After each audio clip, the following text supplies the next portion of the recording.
Peringatan keras terakhir kepada Hasyim Asyari selaku Tradu 1 dalam perkara nomor.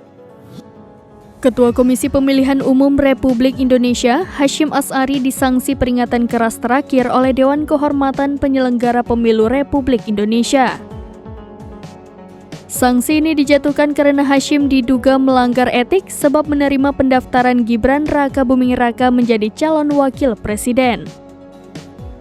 Lantas, apakah keputusan ini berpengaruh terhadap pencalonan Prabowo Subianto dan Gibran Raka Buming Raka dalam Pilpres 2024? Direktur Pusat Studi Konstitusi Universitas Andalas, Ferry Amsari, saat dikonfirmasi pada Senin 5 Februari 2024 memberikan jawaban. Menurutnya, Hasyim bisa dipecat sebagai Ketua KPU. Pasalnya, ia telah berkali-kali diberikan sanksi keras dengan peringatan terakhir. Meski demikian, keputusan DKPP ini hanya untuk penyelenggara pemilu.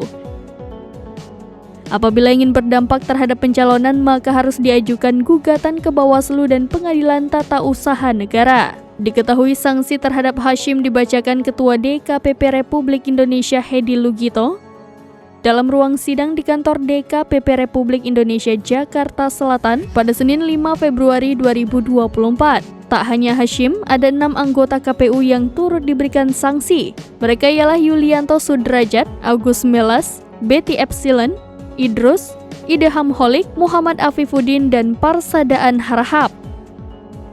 Baik Hasyim dan anggotanya terbukti melakukan pelanggaran etik karena memproses Gibran Raka Buming Raka sebagai calon wakil presiden.